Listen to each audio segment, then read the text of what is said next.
পুরো কনফারেন্সটা, এটার কনসেপশন কি করে হলো, কি করে শুরু হলো, প্রথমে কি স্ট্রাগলস ছিল, এটা কিভাবে প্রস্ফুটিত হলো, সেটাতে আপনি যদি কিছু বলেন।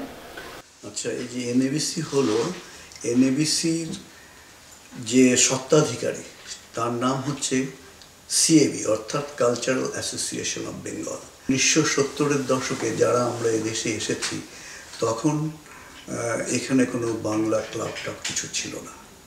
কতিপয় লোক মিলে একটা সংস্থা তৈরি করে 1970 সনে। তার মধ্যে ছিলেন যারা অরিজিনাল, যারা তৈরি করেছেন তাদের মধ্যে ছিলেন ডক্টর রণজিৎ দত্ত, বিনোদ দাস, স্বদেশ বসু, সত্য চৌধুরী, কমলেন্দু গাঙ্গুলি প্রভৃতি বিশিষ্ট ব্যক্তিবৃন্দ। কাজ কি ছিল সিএবির তখন? কাজ ছিল যে হয়তো বছরে একটা রবীন্দ্র জয়ন্তী করা বা একটু পয়লা বৈশাখ করা, এরকম ছিল। তো সেইভাবেই প্রথম বঙ্গ সম্মেলন শুরু হয় 1981 সনে। কিন্তু সেই বঙ্গ সম্মেলন হয়েছিল, কিন্তু জনসংখ্যা বেশি হয়নি। যদিও বাঙালিদের উৎসাহ প্রচুর ছিল, আশা আকাঙ্ক্ষাও প্রচুর ছিল, কিন্তু তত বাঙালির সংখ্যা না থাকায় তেমন বিরাট আকারে কিছু হয়নি। 100-150 লোক এরকম হয়েছে। আমরা গান বাজনা করেছি সকল। পরবর্তীকালে বঙ্গ সম্মেলন যখন হচ্ছে এবং এই ব্যাপকভাবে বঙ্গ সম্মেলন যখন শুরু হয়, সেটা রিয়েলি শুরু হয়েছে 1990-এর দশক থেকে। এবং এই বঙ্গ সম্মেলন যে বৃহৎ আকারে কিভাবে করা যায়, এটা কিন্তু মাথা থেকে বের করেছে প্রবীর রায়। আমি এনএবিসির সঙ্গে যে কথাটা জড়িয়ে আছে সেটা cultural association of Bengal.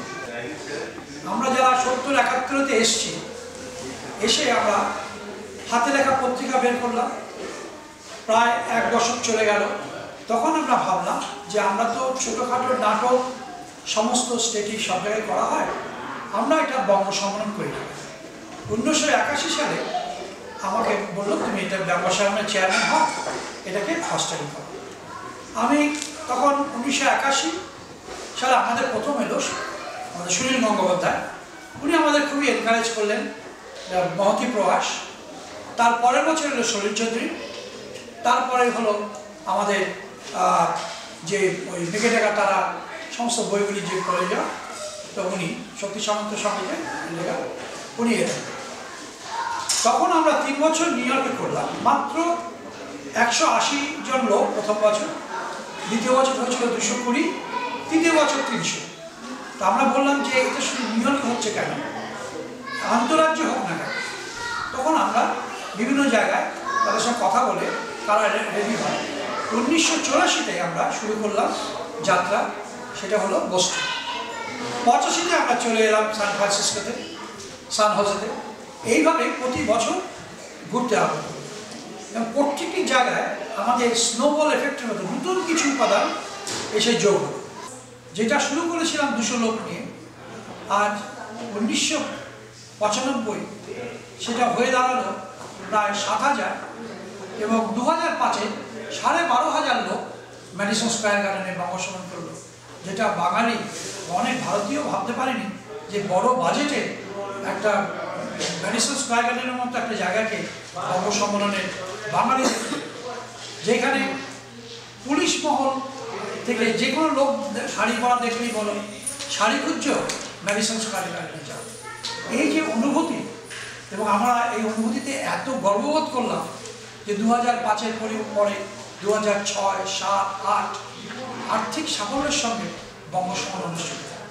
NABC West কোস্টে কোনোদিন হয়নি।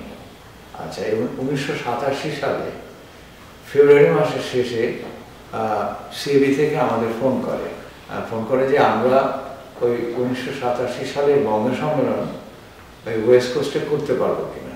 আচ্ছা, এবং আমরা তখন মানে চিন্তা করতে শুরু করলাম কোথায় করবো এবং কীভাবে করবো, সমস্ত কিছু প্ল্যানিং শুরু করলাম। এবং আমাদের বাজেট ছিল তখন কত 15,000 কি 16,000 এরকম, সেইভাবে আমরা টাকা তুলতে পারতাম। তা সত্ত্বেও আমরা অজয় চক্রবর্তীকে এনেছিলাম, প্লাস লোকাল প্রোগ্রাম এবং তোমার এলএ থেকে প্রোগ্রাম এবং আমাদের লোকাল প্রোগ্রাম সব মিলিয়ে আমরা 2 দিন করেছিলাম। আমাদের 350 থেকে 400 মতো লোক হয়েছিল। আমরা যে হল নিয়েছিলাম সেই হলটা উঠে পড়েছিল। 1999 সালে আমরা আবার করি বঙ্গ সম্মেলন, এবং সেটা অ্যাকচুয়ালি ওয়েস্ট কোস্টে সেটা দ্বিতীয়বার হয়, মানে সেটাও আমরা প্রবাসী করেছিলাম।